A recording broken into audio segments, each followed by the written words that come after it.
It's time to preview another area girls high school basketball team. We're going to talk about the Woodlawn Lady Cardinals. Matt Patterson, head coach, is with us right now. Matt, you guys already played 4 games. You played in that DuQuoin Tip-Off Classic. You went 3-1, got 3rd place. You got to be pretty happy with the way your girls played. Yeah, 100%. Got good sister team early. Kind of got to see where we're at on opening night, and got Peeneyville's a good team, and finished with Christopher, who does a good job. So some of our young kids got thrown in with some injuries, so we kind of got to see where they're at early, and really pleased with that first week. Yeah. Let's talk about injuries. I think you got some news from the doctor today, so how's that all look? Griffin's good. She's back after an ankle. Mm-hmm. She played a little Saturday. Skinner got back from the doctor today. Didn't see anything structurally wrong, so just going to be like some pain management and some PT. So, 2-3 weeks here, and she'll be back ready to roll. So that's good news on that. Is really good news. You mentioned Griffin and Skinner. Who are some other key players for you this year on the Lady Cardinals? The 2 leading scorers, Riley Hockett, sophomore. She's averaging about 16 this first week, and then Andrea Kibler's at about 13 this week. Both of them made all-tournament down there. 2 really good, talented athletic guards. So, and then Michaela Owens, another junior, fills out our post side. So returned a lot from last year, pretty much, almost everything. So, but still pretty young, too.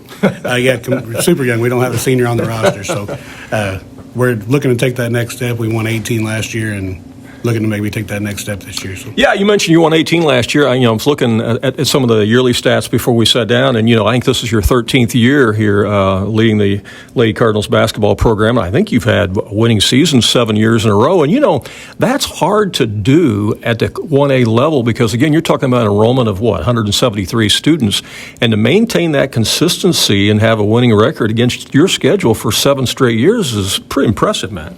And we try to build that schedule, to get us ready for March and February. But, it's a testament to these kids. We got a good group that's been coming through, and they like to work in the summer and get better, and they show up every day ready to go. So it makes our job easy as coaches, when they're ready and dedicated. So, you mentioned summer work. There's a lot of girls' programs that really don't want to do summer work because there's so many things that they can do, otherwise in the summertime. Obviously, there's going to be some softball and some other things and family vacations and things. So to have that commitment to do some work and put in some work and effort in the summertime to get better, that speaks volumes for them.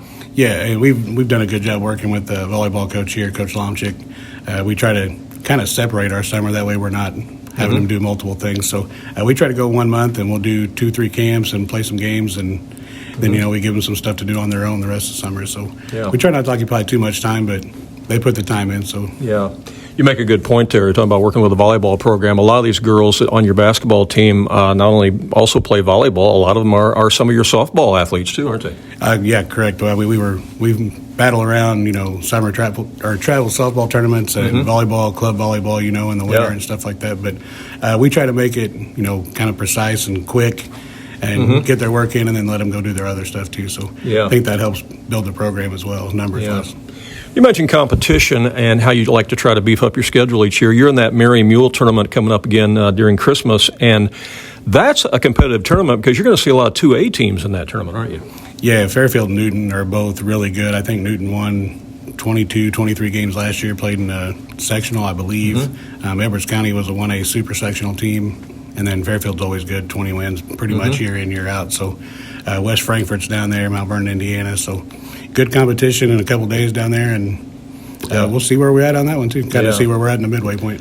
But there's a lot of people looking at the Woodlawn Lady Cardinals, too, because of that consistency you have. You look at the banners in the gym, and you've reeled off several conference championships in a row there. You got some regional championships, and so, historically, this has been a solid program. Yeah, and that's what we kind of teach to the younger kids as they come up. The older kids need to be role models and kind of what they expect in practice, what we expect in the summer, and they've done a good job with that, kind of leading the way, and it just kind of trickles down. We've got John helping at the junior high now some too, so now they kind of know what's expected, in junior high, so as they come up, it's nothing new. Yeah. Let's talk about the Midland Trail Conference. How do you see it sizing up this year? We got some new coaches in the conference. I know Weber's got a new one. I think Sandoville's got a new one as well. Weber will be good. Eden Knight, I think she's a legit, probably 6'2", so that's a problem regardless when you're out there. But Sandoval returns a little bit, and I think Wayne City returns almost everything. So there's some continuity there player-wise, so we'll kind of see how everything goes. But I think we're trying to make sure we lead the pack and continue to do so. Yeah, all right.